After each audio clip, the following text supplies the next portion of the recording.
So if you're looking for cool, compact design, but you don't want to break the bank, today we're going to be taking a look at the CRKT Piet. That's right, folks. Welcome back to another video here at Gideonstactical. We're taking a look today at the CRKT Piet, and I know it's spelled oddly, but from all the research that I'm seeing, that's the way that you're supposed to pronounce it, P-I-E-T, Piet. And it's designed by Jesper Voxnes out of Denmark. And if you're not following him, if you not really familiar with his designs really connect with me over the years. I've tested out several of his designs from different makers.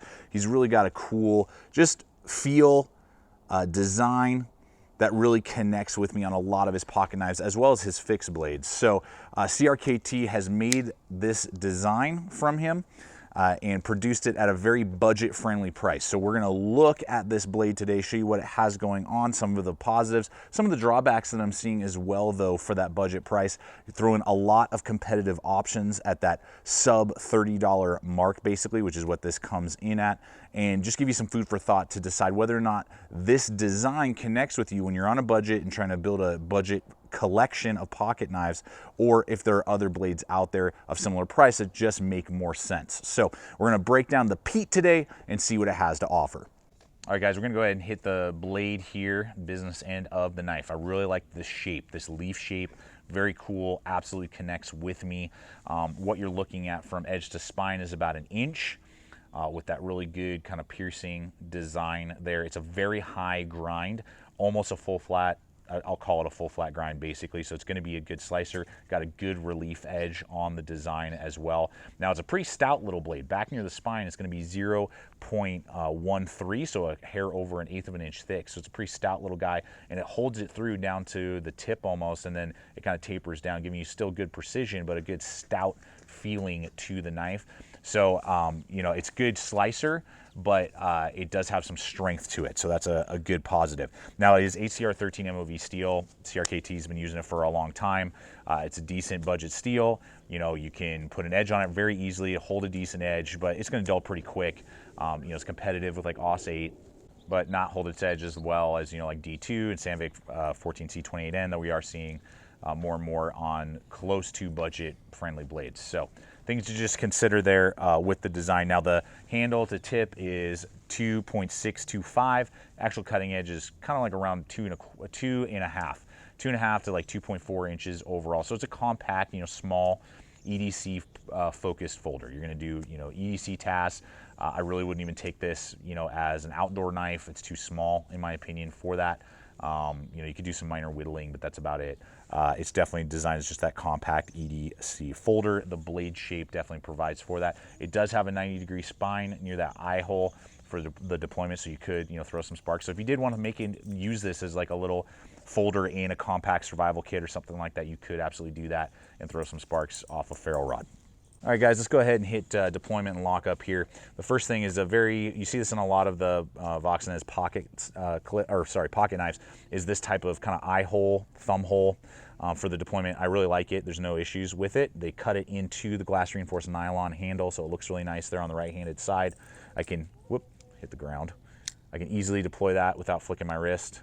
Nice, smooth deployment. Gives you a really good action right there, so I really like that. Now this is a point of contention, is that it is running on nylon bushings. I really wish that this had bronze bushings on there compared to some of the competitive options we're going to show you. You can get other knives of similar price with bronze bushings. So it would have just added to the smoothness. It's fine, it's, you know, nice and smooth, there's no issue in that way. It just shows a level of quality versus a feeling of cheapness when you see nylon bushings on there. So just something to consider there. You have a nice bar right there for the lock to hit, for the back of the spine, excuse me, to hit to stop the blade. The lockup, because it's Teflon, there's going to be a slight rock side to side, none up and down because of that nice liner lock. Nothing to write home about. Hits dead center where it should be, doesn't stick, easy to disengage because of that cutout, and then close the blade. So lock up, what you would expect for a little lightweight folder, solid, no issues. Liner lock is easy to disengage and is right where it should be. The stop bar back there works great.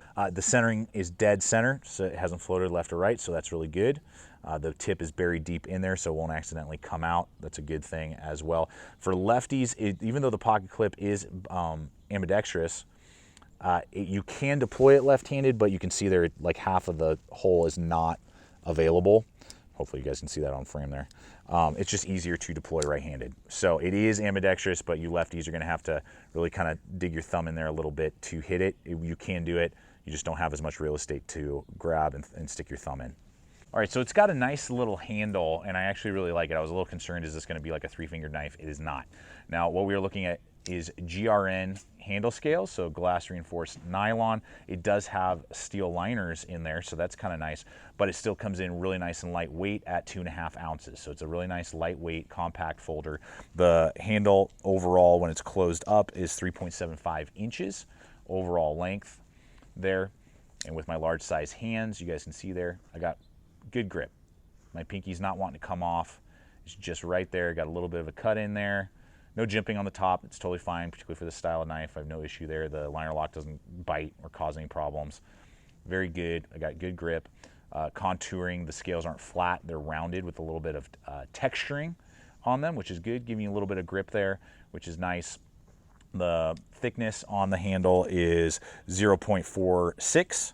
So pretty standard for kind of a compact, lightweight folder. You got that blue backspacer there as well. That really pops. I really like that a lot. That's really cool. And that gives you a good lanyard hole as well. So if you like lanyards, you can throw that on there. And it's got a deep ride loop over ambidextrous pocket clip. That's really good. And even the screws in there have been recessed flat. That's really nice. So that's a good little attention to detail there that I like. The pocket clip is good. Satin fit, you know, kind of matches the rest of the blade there. No real issues. So great for not only the ergonomics, you know, grabbing the knife and using it. Even in my large size hands, it fits well. I have zero complaints with it. It doesn't feel too small or too slim for my larger hands. And then it's got a little bit of blue and, you know, a little bit of pop here and there. And then the loop over really makes it a good lightweight folder in the handle design. So the writing of the pocket, it's going to be really nice. You're not going to know it's there. And it's going to bury itself into the pocket. You're not going to accidentally lose it. It's not this thing that's like sticking up real high in the air, and gives it a little flair with that blue pop. All right, so we'll hit pricing with you here. Now, this guy is gonna go for about 28 bucks, 8 to 30 bucks is what we're looking at for all the materials for what we've been discussing here today. Just to give you some food for thought, competitive options, and we'll have links for you guys below, Amazon, Blade HQ, GP Knives. If this design or some of the other ones I'm about to show you connect with you, appreciate when you purchase through those hyperlinks. So, and those are in the description below. The first one I'll show you is another Voxnez design. This is the HVAS.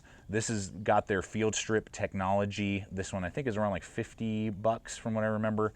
I would argue, and even I would prefer HCR 13 MOV over what they put on here, which is 1.4116, which is a German type of steel. It's decent. It doesn't even have quite the edge retention of HCR. That's an option. That's kind of like the big brother to this design, honestly, just because of the Voxnez, and you can kind of see the representation there. So I just want to show you, if you like it, but you're a little like, man, I want it to be bigger, there is an option out there that is available in the HVAS. So more for competitive and just food for thought, I have an AUS-8 version of the Rat Model 2 from Ontario, full flat grind. Again, AUS-8 steel, and that is going to have steel liners. This has glass reinforced nylon handle scales, 4-way directional pocket clip, so tip up, tip down, right or left. Thumb stud deployment, about the exact same size in actual edge of like 2.6 inches, actual cutting edge. Very similar handle lengths. The difference would be, again, bronze bushings as well, so it's got a smoother deployment. Again, not that the CRKT is bad, but this is way smoother. I mean, if you ever owned a Rat, it's just like buttery, buttery smooth. And the AUS-8 is competitive, if not even slightly better than the HCR that is being used on the CRKT. And so this guy's gonna run you about $28, same price. And because of some of the features, the bronze bushing, some of that stuff, liner lock, all that, I would say it's maybe the design is a little bit better, connects with me a little bit more, but the Rat Model 2, I would argue, just has more options, more features because of the quad directional pocket clip, the bronze bushings, Aus-8 being as good, if not better, than what's on there for the exact same price. Another option, glass reinforced nylon handled. This is the Taiwanese Aus-8 made dozer with the eye hole deployment. That will actually even have a slightly longer cutting edge at about 3.7 or 2.75, a little bit slimmer, tip up, right or left, lock back design. That'll have Teflon bushings, but this thing's 20 bucks. Or actually, I don't even think it has bushings, but it's got about the same, you know, like you can just see that drop. Easy deployment, good option, 20 bucks, very similar edge retention, performance, capability, but for $10 less. So just wanted to show you some options, mostly compact, light duty, $30 or less folders, just to give you some food for thought. I mean, this would be a great collection to start if you want budget-friendly, you know, compact pocket knives.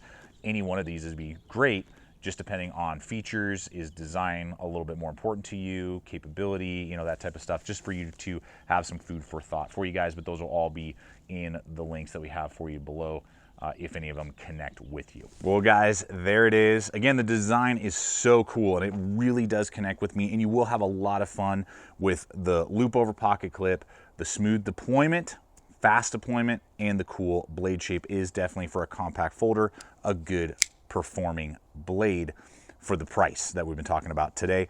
Again, some of the drawbacks that I'm seeing compared to what else is on the market, and particularly just some of the little features, pros and cons there that you'll have to make a decision. Is the Piet the right choice for you? I want to hear from you guys, particularly if you already own the Piet. What's your experience with it? For me, the lines, fit and finish, all is doing well, but I always like seeing the comments below from you guys that are already an owner, and that I'm sure some of the viewers read those as well before they make their final choice, whether or not this knife or any of the other products, you know, that we always review, is something that's going to fit in their collection. So it's a good add-on to a budget-friendly collection, but from the ones we've looked at, it wouldn't be my first choice. As I've said, I would go with some of those other ones first, because the design connects with me, but I feel like for the price, there are some better either materials or more functionality out there for lower price points first before you would jump into the Piet. But I hope this video has been entertaining, informative, and helped you guys make that wise choice. Check us out on Instagram, Facebook, all the social media. We're throwing up content there all the time. I invite you to watch the other video and subscribe if you're not a current subscriber. And always remember, stay equipped, stay prepared, and we'll see you out there.